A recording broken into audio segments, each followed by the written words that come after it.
Little children are the best exhibitors of this kind of faith. Mark chapter 10, verses 13 to 15. People were bringing little children to Jesus to have him touch them, but the disciples rebuked them. And when Jesus saw this, he was indignant, and he said to them, "Let the little children come to me, and do not hinder them, for the kingdom of God belongs to such as these." Some years ago, Linda and I went to Killarney. Linda was attending a women's thing with Kristen in Killarney, and little Lauren was about 4 years of age at that time. So Kristen said, Dad, you're in charge of Lauren. What you could do, she said this afternoon while we're at that meeting, is you can take her to the Shamrock Center.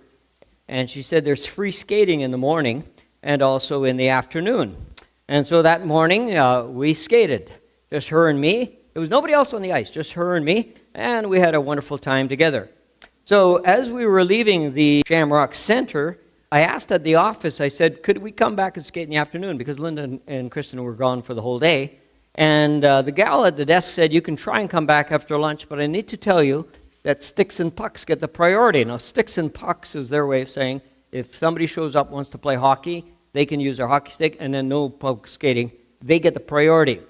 And so we went home for lunch, Lauren and I, and made her a sandwich. And then we were hoping to come back in the afternoon and be able to skate if there was no kids playing hockey. So we were driving back into town after lunch, and as Lauren was sitting in the back of the van, she said to me, "Grandpa, I hope there will be no sticks and pucks this afternoon so we can skate." And I said, "I hope so too, Lauren." But all of a sudden, just out of the blue, she said, "I'm going to pray."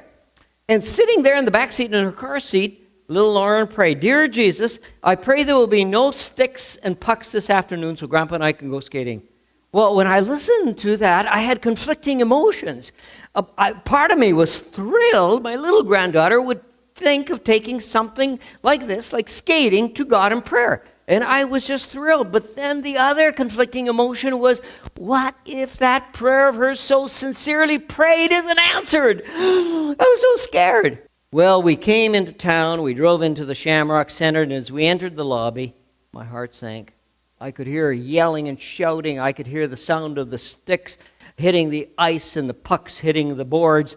And I thought, oh no. And I went to the office, and the lady said, "Oh, that's the local Hutterite Colony School on the ice. They'll be done in 10 minutes. Well, we went into the change room. Lauren and I put on our skates. And as we finished and walked out, I looked and saw the ice was totally clear.